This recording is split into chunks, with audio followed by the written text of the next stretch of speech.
Promotion hopefuls Kent batted themselves into a strong position on the opening day of their latest LV County Championship match with Leicestershire at Grace Road, where Brendan Nash scored an undefeated 100.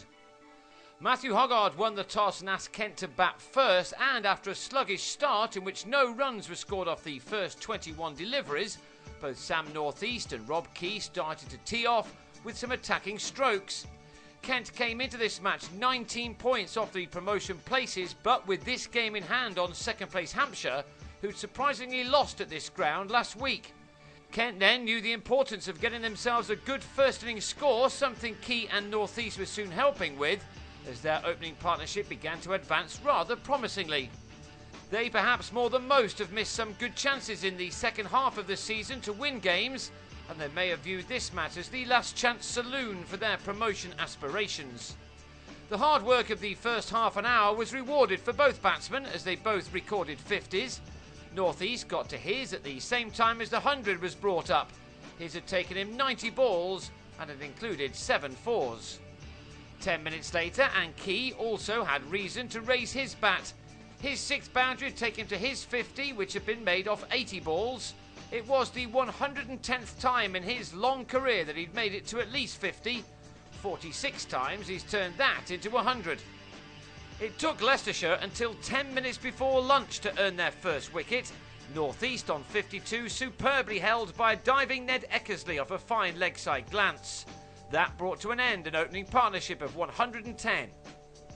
Key followed soon after the restart. He'd made 68 when he moved across his crease to swing Rob Taylor to leg, only to be given out leg before at 135 for 2.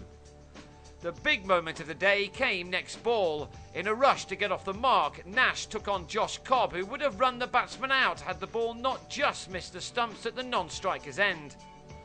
Taylor, in his first championship game of the season, then threatened to ruin Kent's day. Eckersley took another good catch off him to remove Alex Blake for 9. And 2 balls later, Taylor yorked Mike Powell to leave Kent on 158 for 4.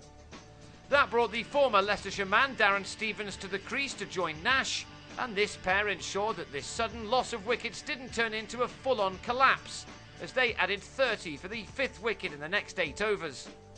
Alex Wyatt then ended the developing partnership by having Stevens held at the second attempt by Michael Thornley, Stevens departing for 18. The one man Leicestershire now needed was Nash, who'd got over his near run-out to play some fine shots. He dug in to try to restore his side's advantage that had been given to them by their openers. He didn't want to let their hard work go to waste. His 50 arrived after the tea break as he drove Jigger Nake through the covers for his 6th 4 to move to an excellent half-century off 97 balls. While the middle session had certainly belonged to the home side, he was determined to make sure that the last one, like the first, belonged to his team.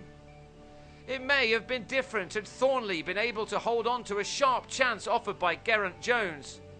Nash was by now growing in confidence, understanding the importance of his own innings and his partnership with Jones.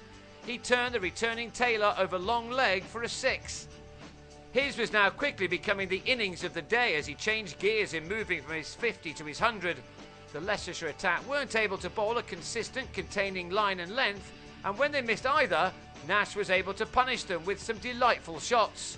He's certainly been a good acquisition for Kent this summer, one of a number they made in the close season. At this ground last week, Hampshire had lost wickets consistently in both innings, but Kent were able to recover from their mini collapse, and this boundary brought up the 100 stand between these two. Nash was the dominant partner, and he completed an excellent ton with a cut for 3 off Nake. It was his 3rd for Kent this year, in a season in which he's only been outscored by Key. His season average betters any of his teammates. This 100 had occupied 142 deliveries and had included 11 fours and a 6. The importance of Jones's innings can't be underestimated either. A collection of boundaries towards the end of the day soon took him to his own 50 off his 91st ball, and his partnership with Nash moved on to an invaluable 134 in 36 overs together. But it was ended in the day's last over when Taylor struck for a 4th time by having Jones taken behind for a fine 52. It was a disappointing end for Kent, but with Nash still there after 3.5 hours on 108, they've put themselves into a good position. They'll resume again on the second morning on 322 for 6, Taylor having taken 4 for 77.